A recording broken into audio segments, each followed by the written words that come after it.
Avez-vous déjà ressenti une sensation d'être submergé par des inquiétudes, luttant avec des problèmes qui semblaient trop grands pour être gérés?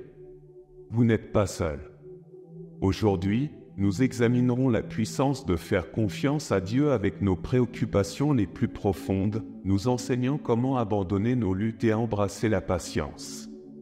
Nous explorerons le voyage transformateur de la foi, apprenant à voir au-delà de notre perspective limitée et à faire confiance au timing et à la sagesse de Dieu. Une fois que nous découvrons la paix qui vient de croire en un plan plus grand que le nôtre, nous voyons que cela pourrait bien être la clé d'une vie épanouie. Je vais également diriger une prière puissante avec vous au nom redoutable de Jésus. Alors, restez avec nous jusqu'à la fin de la vidéo et soyez ouverts pour accueillir ces bénédictions dans vos cœurs. Mes amis, c'est une vérité profonde que notre expérience humaine est remplie d'incertitudes et de défis qui nous conduisent souvent à nous inquiéter et à avoir peur. Mais avez-vous déjà envisagé le réconfort immense et la force qui viennent de placer votre confiance en une puissance supérieure, surtout dans ces moments où la vie semble accablante?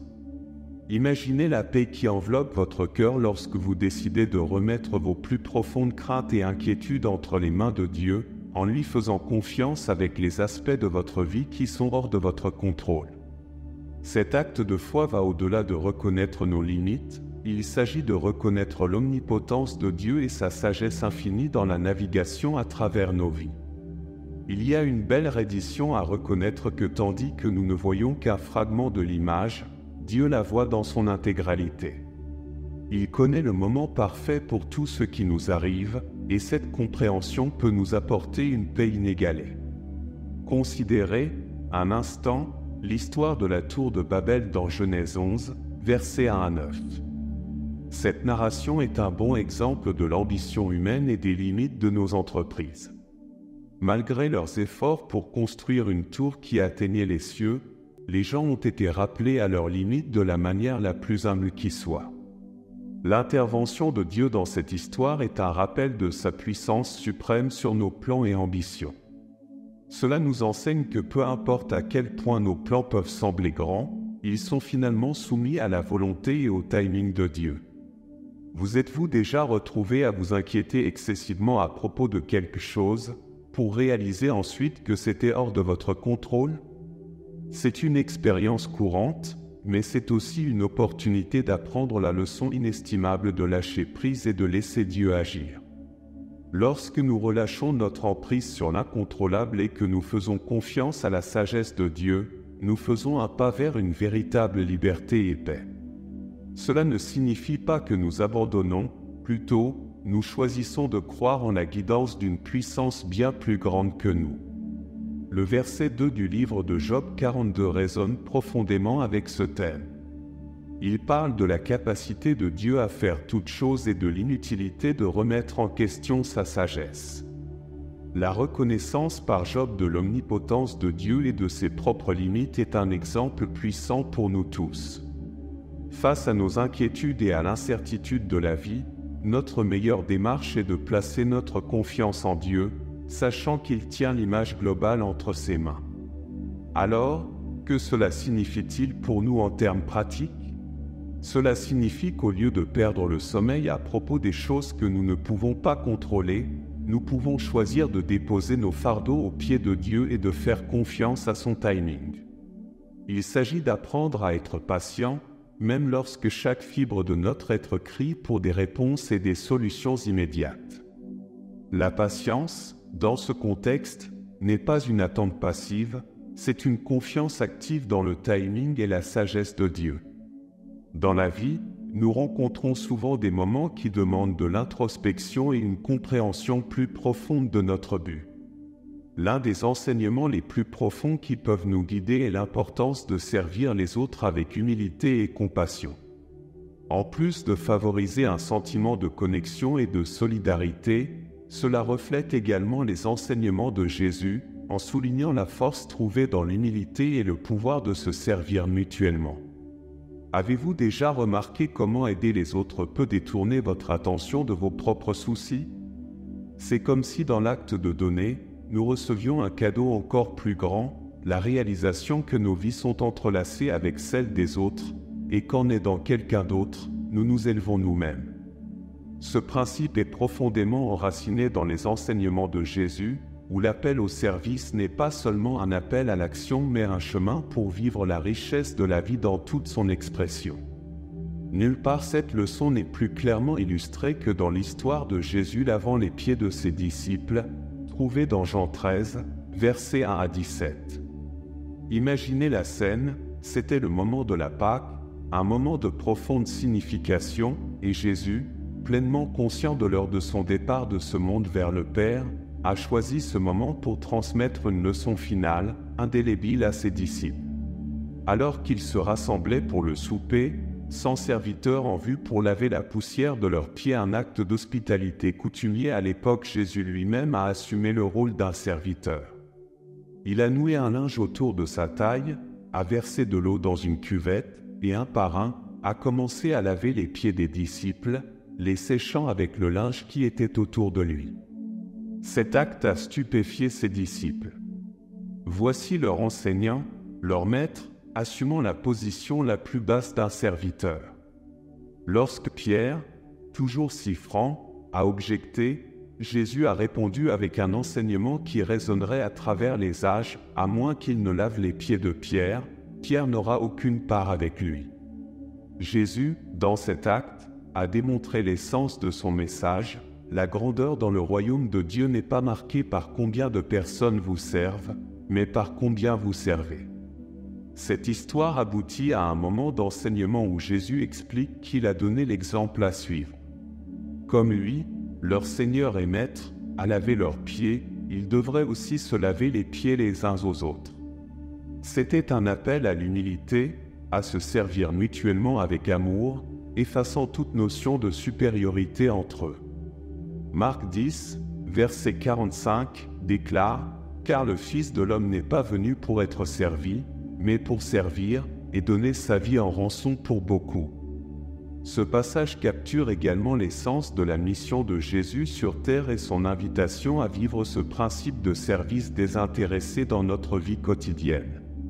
En pratiquant un service humble, nous sommes invités à regarder au-delà de nous-mêmes, à voir les besoins des autres et à répondre avec compassion et gentillesse.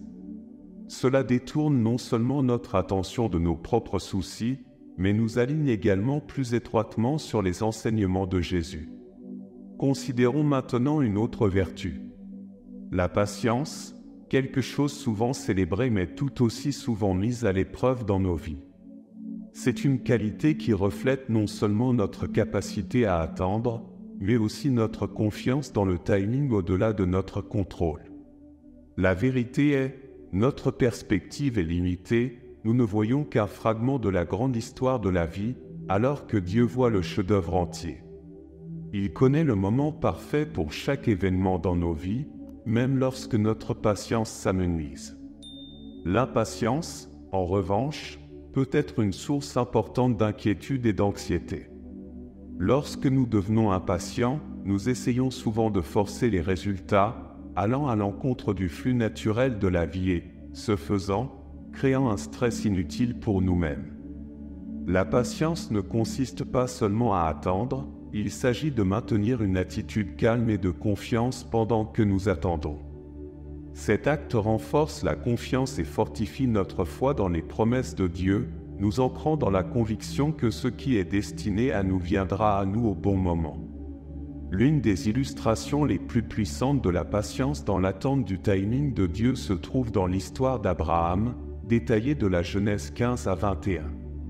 Abraham, appelé par Dieu et promis une descendance aussi nombreuse que les étoiles du ciel, a fait face à un profond test de patience. Il était un vieil homme, et sa femme, Sarah, était au-delà de l'âge de procréer. Malgré la promesse de Dieu, les années ont passé et le couple est resté sans enfant, leur situation semblant plus impossible chaque jour qui passait. Pourtant, l'histoire d'Abraham ne concerne pas seulement l'attente mais aussi le maintien de la foi pendant l'attente. Dieu avait fait une alliance avec Abraham, lui promettant une descendance aussi nombreuse que les étoiles, une promesse qui semblait improbable. Dans un moment de doute, Abraham et Sarah ont tenté de réaliser la promesse de Dieu par leurs propres moyens, ce qui a abouti à la naissance d'Ismaël à Agar, la servante de Sarah. Cependant, ce n'était pas l'accomplissement de la promesse de Dieu. Le véritable accomplissement est venu lorsque Sarah, bien au-delà de l'âge de procréer, a donné naissance à Isaac, l'enfant promis par Dieu. Ce moment a été une grande démonstration de la puissance du timing de Dieu, démontrant qu'aucune circonstance n'est trop désespérée pour son intervention. L'histoire d'Abraham nous enseigne l'importance de la patience et de la confiance dans le timing de Dieu. Elle nous rappelle que même lorsque nos circonstances semblent impossibles, Dieu travaille en coulisses, tissant un plan pour notre bien. Le psaume 27, verset 14, résume ce thème, nous exhortant à attendre le Seigneur. Fortifie-toi et prends courage, et attends le Seigneur. C'est un appel pour nous à rester courageux et fermes dans notre foi, sachant que le timing de Dieu est parfait, même s'il ne correspond pas à nos attentes. Cela nous amène à notre prochain sujet. Avez-vous déjà envisagé la valeur de la communauté et de la fraternité?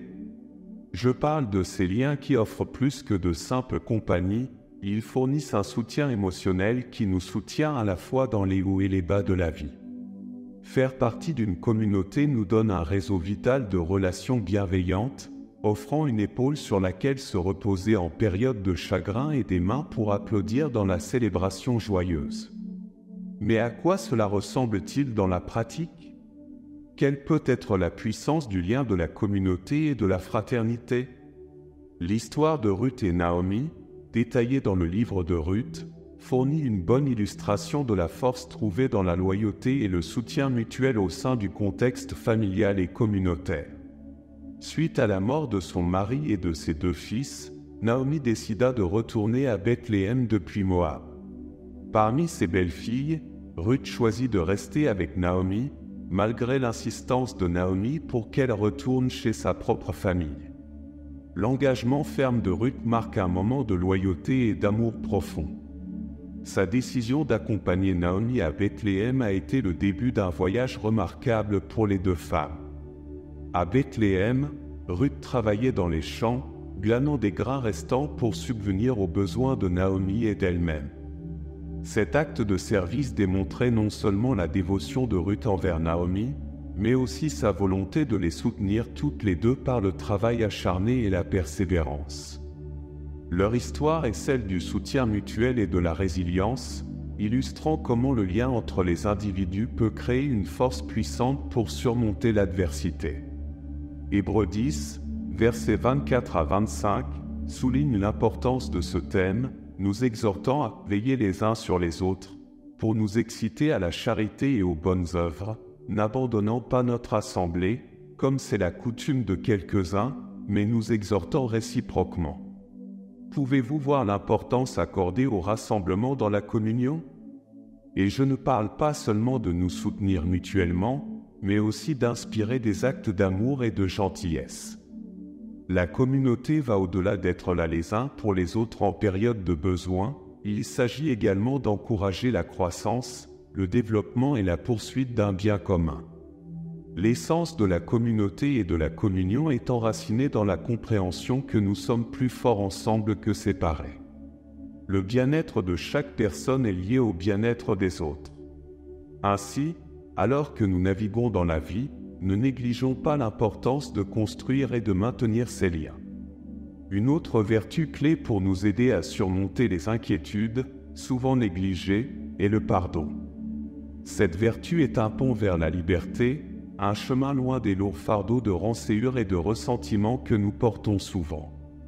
On peut également le considérer comme un chemin vers la guérison, non seulement pour ceux que nous pardonnons, mais aussi pour nous-mêmes. L'acte de pardonner, y compris de se pardonner à soi-même, est crucial pour la guérison émotionnelle. Il réduit le stress et les soucis qui encombrent nos esprits et nos cœurs, ouvrant des voies pour la croissance personnelle et le développement. Mais comment commençons-nous à pardonner, surtout lorsque la douleur est profonde? Tout d'abord, le pardon et le lâcher-prise sont des actes de force, pas de faiblesse. Ils exigent que nous confrontions notre douleur, que nous la comprenions et finalement que nous la laissions partir. En pardonnant, nous retrouvons notre paix et ouvrons la voie à une guérison authentique. L'un des enseignements les plus convaincants sur le pardon se trouve dans l'histoire de Jésus et de la femme adultère, racontée dans Jean 8, versets 1 à 11. Dans cette histoire, Jésus est confronté par les scribes et les pharisiens qui lui amènent une femme surprise en flagrant délit d'adultère. Ils ne testaient pas seulement Jésus, mais cherchaient aussi à le piéger en lui faisant dire quelque chose qu'il pourrait utiliser contre lui.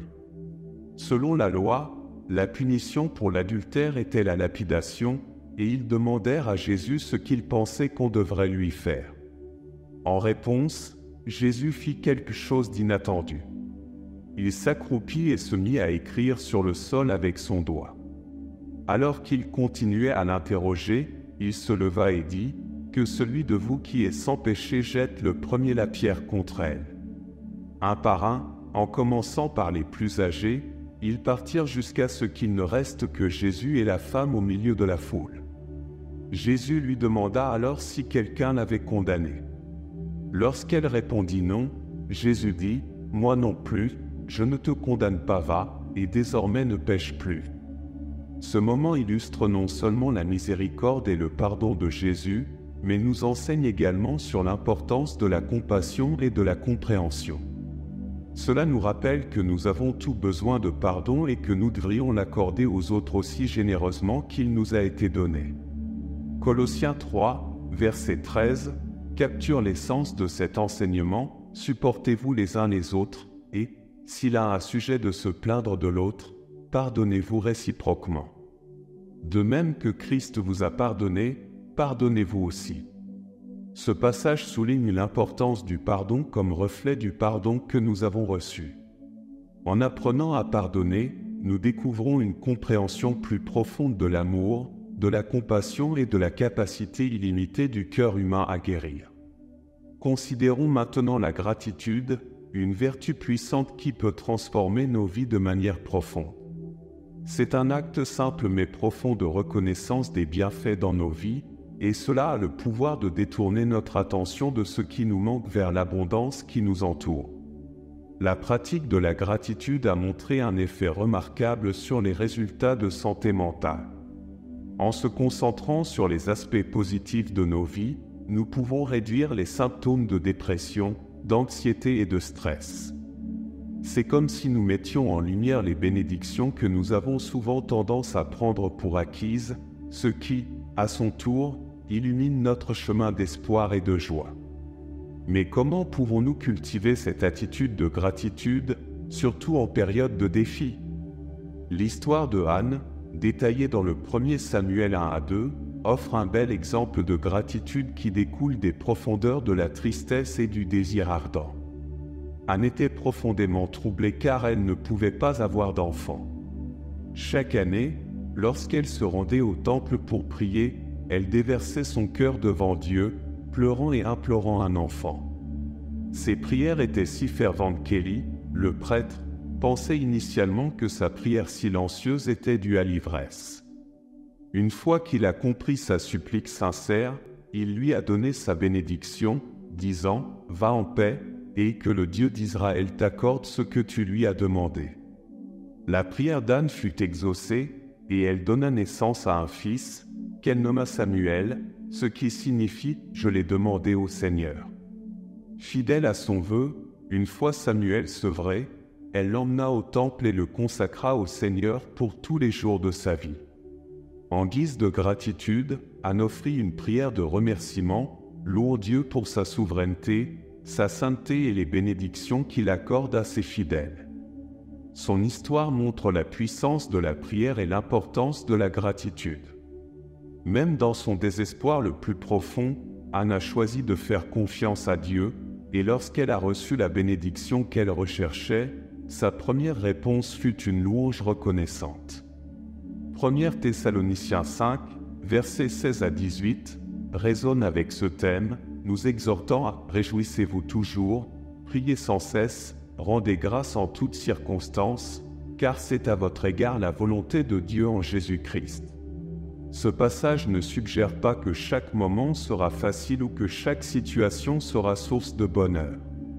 Au contraire, il nous encourage à trouver des raisons d'être reconnaissants dans chaque saison de la vie, reconnaissant que notre attitude de gratitude est étroitement liée au désir de Dieu pour nous. Lorsque nous pensons à la vie dans son ensemble, les transitions sont inévitables. Elles peuvent être des périodes d'excitation mais aussi d'incertitude significative. C'est pendant ces moments que faire confiance à Dieu devient une source d'espoir, nous guidant à travers le changement. Faire confiance à Dieu ne signifie pas seulement croire en son existence, cela signifie croire en sa guidance, sa sagesse et son timing parfait pour nos vies. De plus, faire confiance à Dieu procure un profond sentiment de paix au milieu des tempêtes de transition. C'est une paix qui dépasse toute compréhension, nous enracinant lorsque les vents du changement menacent de nous déstabiliser. Plutôt que d'être consumés par la peur ou l'anxiété face à l'inconnu, nous pouvons trouver du réconfort dans le fait que nous ne sommes pas seuls dans notre voyage. Dieu est avec nous, sa main nous guidant à chaque pas, veillant à ce que même au milieu de la transition, nous puissions trouver un lieu de repos dans sa fidélité. L'histoire de Joseph, qui s'étend de la Genèse 37 à la 50, est un bel exemple de confiance en Dieu à travers les transitions de la vie.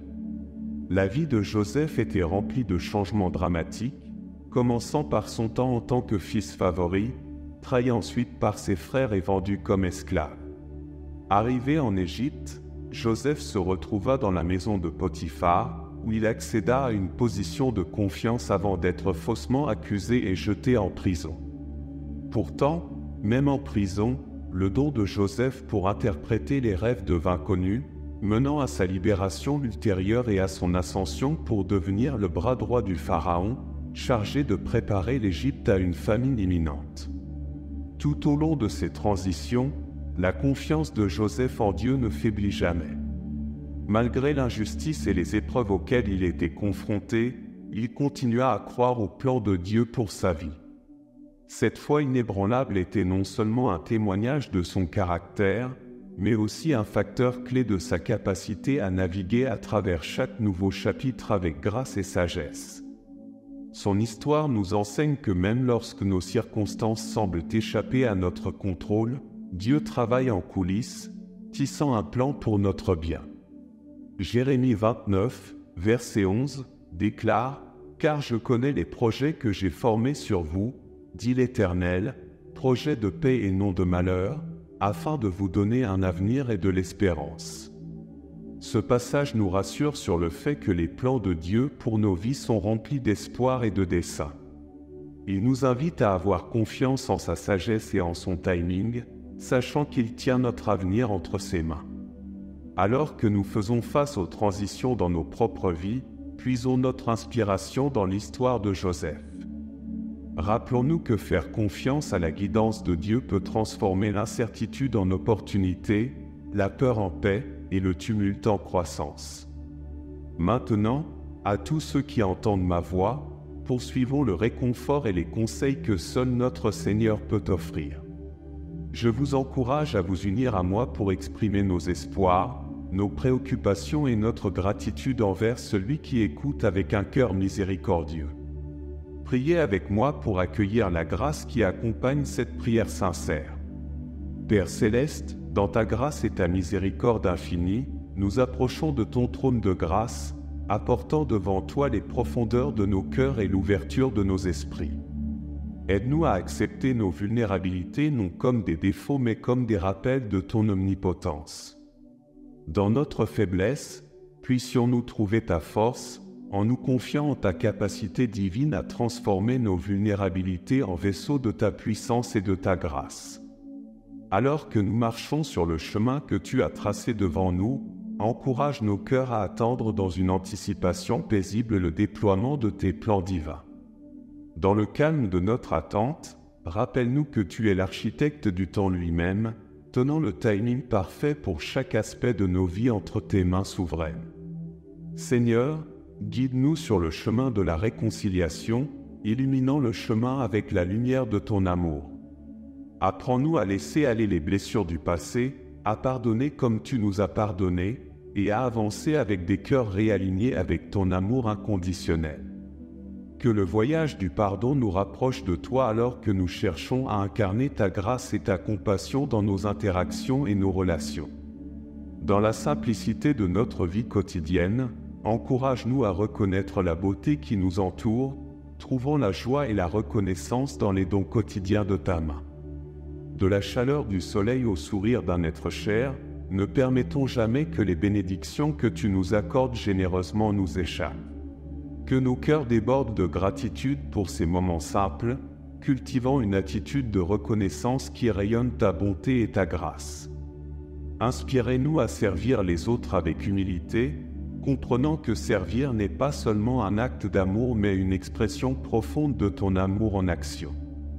Accorde-nous la grâce de placer les autres avant nous-mêmes, de servir sans chercher la reconnaissance, et d'aimer comme tu aimes, désintéressément et inconditionnellement. Alors que nous naviguons dans les transitions de la vie, des saisons de joie aux moments d'incertitude, pourvois-nous de ta sagesse et de ton guidance.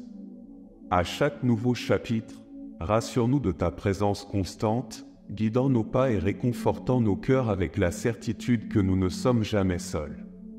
Enfin, renforce les liens de notre communauté, nous rappelant la beauté et la force trouvées dans l'unité. Dans un monde marqué par la division, permettons-nous d'être des phares de ton amour, unis dans un but et un soin sous ta surveillance souveraine.